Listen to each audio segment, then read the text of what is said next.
साथियों, देश के किसानों के कल्याण की दिशा में, कृषि सुधारों की दिशा में कल देश के लिए बहुत ही महत्वपूर्ण दिन था। कल विश्वकर्मा जयंती के दिन लोकसभा में ऐतिहासिक कृषि सुधार विधेयक पारित किए गए हैं। इन विधेयकों ने हमारे अन्नदाता किसानों को अनेक बंधनों से मुक्ति दिलाई है।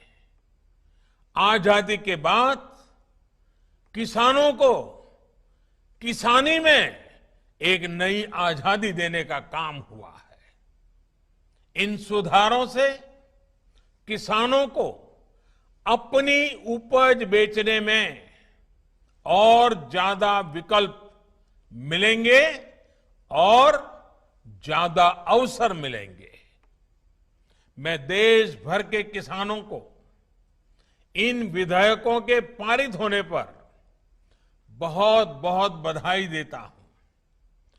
किसान और ग्राहक के बीच जो बिचौलिए होते हैं, जो किसानों की कमाई का बड़ा हिस्सा खुद ले लेते हैं, उनसे बचाने के लिए विधेयक लाए जाने बहुत आवश्यक थे। ये विधेयक किसानों के लिए रक्षा कवच बनकर के आए हैं। लेकिन कुछ लोग, जो लोग दशकों तक देश में शासन करते रहे हैं, सत्ता में रहे हैं, देश पर राज किया है, वो लोग किसानों को इस विषय पर भ्रमित करने की कोशिश कर रहे हैं, किसानों से झूठ बोल रहे हैं।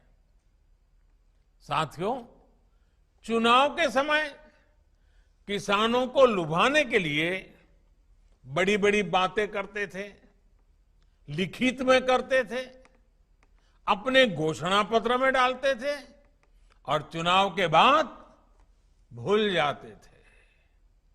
और आज जब वही चीजें जो इतने दशकों तक देश में राज करने वाले लोगों के मैनिफेस्टो में है, वही चीजें भारतीय जनता पार्टी एनडीए सरकार कर रही है, किसानों को समर्पित हमारी ये सरकार कर रही है, तो ये भांति भांति के भ्रम फैला रहे हैं। जिस एपीएमसी एक्ट को लेकर अब ये लोग राजनीति कर रहे हैं, एग्रीकल्चर मार्केट के प्रावधानों में बदलाव का विरोध कर रहे हैं, उसी बदलाव की बात इन लोगों ने अपने घोषणा पत्र में भी लिखी थी।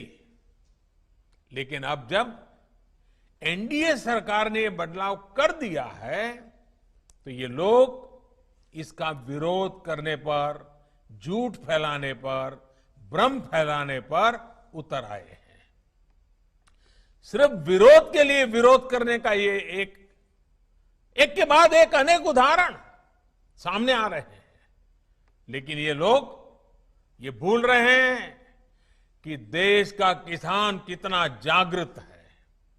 वो ये देख रहा है कि कुछ लोगों को, किसानों को मिल रहे नए अवसर उनको पसंद नहीं आ रहे हैं। देश का किसान ये देख रहा है कि वो कौन से लोग हैं जो बिचौलियों के साथ खड़े हैं। साथियों, ये लोग एमएसपी को लेकर बड़ी बड़ी बातें करते थे, लेकिन कभी अपना वायदा पूरा नहीं किया। किसानों से किया ये वायदा अगर पूरा किसी ने किया है तो भाजपा एनडीए की वर्तमान सरकार ने पूरा किया है। अब ये दुष्प्रचार किया जा रहा है कि सरकार के द्वारा किसानों को एमएसपी का लाभ नहीं दिया जाएगा। ये भी मनगढ़ंत बातें कही जा रही हैं कि किसानों से धान, गेहूं इत्यादि की खरीद सरकार द्वारा नहीं की जाएगी। ये सरासर झूठ है, गलत है, किसानों के साथ धोखा है। हमारी सरकार किसानों को एमएसपी के माध्यम से उचित मूल्य दिलाने के लिए प्रतिबद्ध है। पहले भी थे, आज भी हैं, आगे भी रहेंगे। सरकारी खरीद भी पहले की तरह जारी रहेगी। कोई भी व्यक्ति अपना उत्पादन जो भी वो पैदा करता है दुनिया में कहीं भी बेच सकता है, जहां चाहे वहां बेच सकता है। अगर वो कपड़ा बनाता है जहां चाहे बेच सकता है, वो बर्तन बनाता है कहीं पर भी बेच सकता है, वो जूते बनाता है कहीं पर भी बेच सकता है।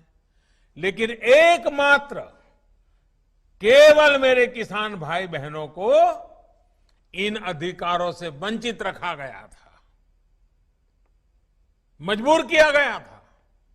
अब नए प्रावधान लागू होने के कारण किसान अपनी फसल वो देश के किसी भी बाजार में अपनी मनचाही कीमत पर बेच सकेगा।